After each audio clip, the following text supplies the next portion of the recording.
Bonjour à tous. Alors nous allons faire le bilan de vos observations sur le fonctionnement du cœur grâce aux différentes vidéos et logiciels que j'avais pu mettre à votre disposition. Donc vous avez pu observer la dissection d'un cœur de volaille et je vais vous demander déjà dans un premier temps de vous repérer sur un dessin.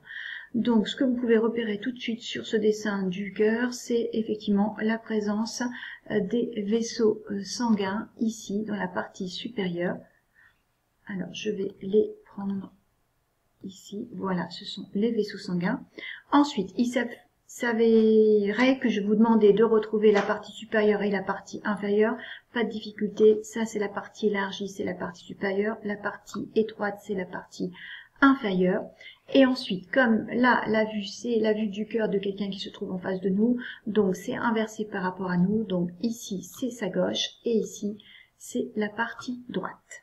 Donc voilà pour l'orientation du dessin du cœur que vous aviez à faire. Donc ici, on a plusieurs vaisseaux sanguins représentés.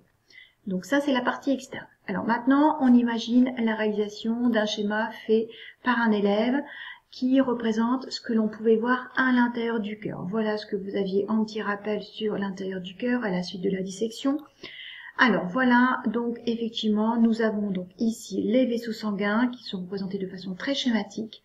Alors l'élève a pris le parti d'en représenter deux. On va voir pourquoi c'est très important de ne pas représenter qu'un, effectivement, de vaisseaux sanguins sur les chaque côté gauche et droite du cœur. Nous avons ici la partie noire foncée qui correspondra à la paroi du cœur, autrement dit ce qui est du muscle. Tout ça, on va considérer que c'est creux, c'est vide.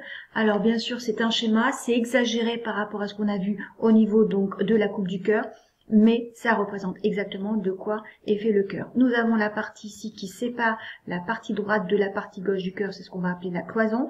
La cloison, c'est également fait de muscles. Et nous avons ensuite de chaque côté les deux cavités. Alors, ensuite, à l'observation du fonctionnement du logiciel du cœur, je vais vous demander de refaire la circulation du sang à l'intérieur.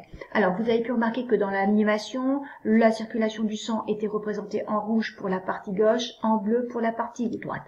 Pour l'instant, je respecte effectivement ce code couleur. Donc, je représente ici la circulation du sang. On a vu dans le logiciel que le sang ne pouvait rentrer que par un type de vaisseau sanguin. Donc voilà, je fais rentrer le sang dans la cavité gauche et le sang va ensuite ressortir de cette cavité mais par l'autre vaisseau sanguin. Ce circuit est un circuit en sens unique. Je fais maintenant la même chose en bleu de l'autre côté. Le sang va entrer dans le cœur par ce vaisseau sanguin. Alors là, je l'ai pas bien fait, il faut faire attention.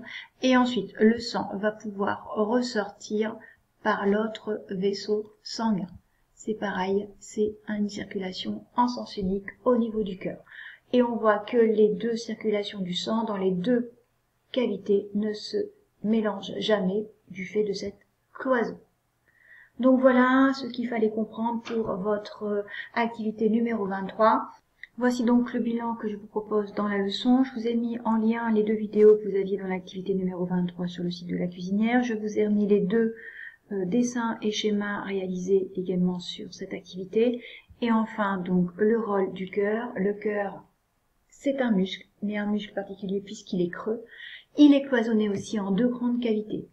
Et effectivement, son fonctionnement, c'est lorsqu'il bat et qui permet de faire sortir et entrer, ou plutôt d'entrer et de sortir donc le sang des cavités grâce à ces vaisseaux sanguins. Voilà ce que je vous demande de retenir sur le fonctionnement du cœur. Ensuite, il va donc falloir comprendre à partir donc de la circulation du sang du cœur, mais d'où vient le sang ici qui arrive dans le cœur et où va aller ensuite le sang qui va quitter le cœur. Autrement dit, comment va circuler ensuite tout ce sang à l'intérieur de l'organisme humain. C'est ce que vous allez donc devoir expliquer dans l'activité numéro 24 à faire sur le site de la cuisinière. Merci beaucoup, à bientôt, bon courage!